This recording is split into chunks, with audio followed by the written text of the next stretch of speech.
अस्सलामु अलैकुम वरहमतुल्लाहि वबरकातुहू। नुफैल नामी शख्स भी इस लश्कर में अबरहा के साथ मौजूद था और ये अब्दुल मुत्तलिब का दोस्त था। अब्दुल मुत्तलिब इससे मिले, ऊँटों के सिलसिले में बात की। नुफैल ने अबरहा से कहा, कुरैश का सरदार अब्दुल मुत्तलिब मिलना चाहता है। ये शख्स तमाम अरब का सरदार है, शर्फ और बुजुर्गी उसे हासिल है। ये गोया अब्दुल मुत्तलिब का तारुफ था। अबरहा ने उन्हें मुलाकात के लिए बुलाया। अबरहा ने पूछा, बताइए आप क्या चाहते हैं? उन्होंने जवाब दिया, मैं चाहता हूँ कि मेरे ऊँट मुझे वापस मिल जाए। इनकी बात सुनकर अबरहा बहुत हैरान हुआ। उसने कहा, मुझे तो बताया गया था कि आप अरब के सरदार हैं, बहुत इज्जत और बुजुर्गी के मालिक हैं, लेकिन लगता है मुझसे गलत बयानी की गई, क्योंकि मेरा ख्याल था कि आप मुझसे बैतुल्लाह के बारे में बात करेंगे, जिसको मैं गिराने आया हूँ और जिसके साथ आप सब की इज्जत वाबस्ता है। लेकिन आपने तो सिरे से इसकी बात ही नहीं की और अपने ऊँटों का जिक्र करने लग पड़े।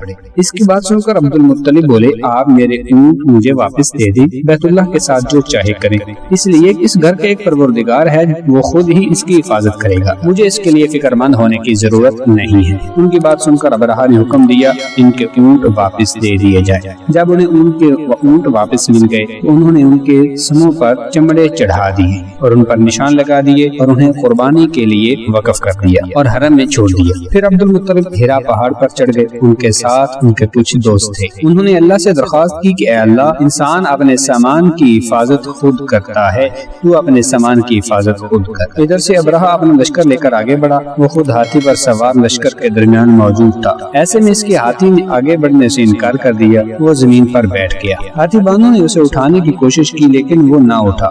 उन्होंने इसके सर पर ज़रबें लगाई, आंखें चुभोई, मगर वो खड़ा ना हुआ। कुछ सोचकर उन्होंने इसका रुख यमन की तरफ किया तो वो फौरन इसकी तरफ चलने लग पड़ा।